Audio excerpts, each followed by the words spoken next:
Moby-Dick, or The Whale, by Herman Melville. Chapter 5. Breakfast. I quickly followed suit, and descending into the bar-room, accosted the grinning landlord very pleasantly. I cherished no malice towards him, though he had been skylarking with me, not a little in the matter of my bedfellow. However, a good laugh is a mighty good thing, and rather too scarce a good thing. The more's the pity. So, if any one man, in his own proper person, affords stuff for a good joke to anybody, let him not be backward, but let him cheerfully allow himself to spend and be spent in that way. And the man that has anything bountifully laughable about him, be sure there is more in that man than you perhaps think for. The bar-room was now full of the boarders who had been dropping in the night previously, and whom I had not as yet had a good look at. They were nearly all whalemen, chief mates and second mates and third mates and sea carpenters and sea coopers and set blacksmiths and harpooners and shipkeepers, a brown and brawny company with bosky beards, and on onshore shaggy set, all wearing monkey jackets for morning gowns. You could pretty plainly tell how long each one had been ashore. This young fellow's healthy cheek is like a sun-toasted pear in hue, and would seem to smell almost as musky. He cannot have been 3 days landed from his Indian voyage. That man next to him looks a few shades lighter. You might say a touch of satinwood is in him. In the complexion of the third still lingers a tropic tawn, but slightly bleached withal. He, doubtless, has tarried whole weeks ashore.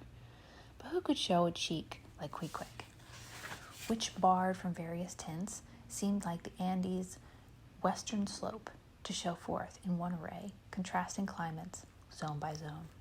"Grub ho!" now cried the landlord, flinging open a door, and in we went for breakfast. They say that men who have seen the world thereby become quite at ease in manner, quite self-possessed in company. Not always, though.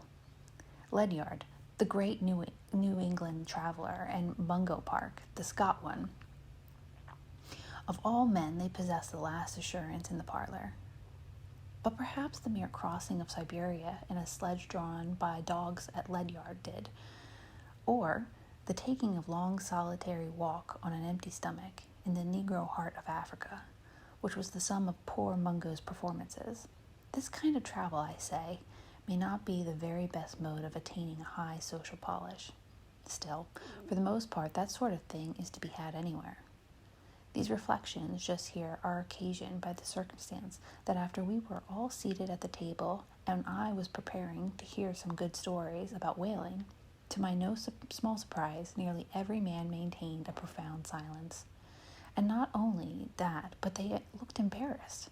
Yes, here was a set of sea dogs, many of whom, without the slightest bashfulness, had boarded great whales on the high seas, entire strangers to them, and told them dead without winking.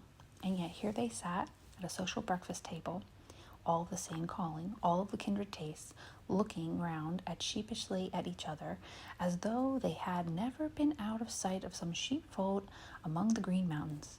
A curious sight, these bashful bears, these timid warrior whalemen. But as for Queequeg, why, Queequeg sat there among them, at the head of the table too, it is so chanced, as cool as an icicle. To be sure, I cannot say much for his breeding. His greatest admirer could not have cordially justified his bringing his harpoon into the breakfast room with him, and using it there without ceremony, reaching over the table with it, to the imminent jeopardy of many heads, and grappling the beefsteaks towards him.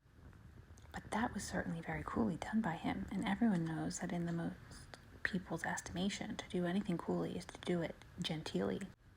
We will not speak of all Queequeg's peculiarities here, how he eschewed coffee and hot rolls, and applied his undivided attention to beefsteaks done rare enough that when breakfast was over, he withdrew like the rest into the public room, lighted his tomahawk pipe, and was sitting there quietly digesting and smoking with his inseparable hat on, when I sailed out for a stroll.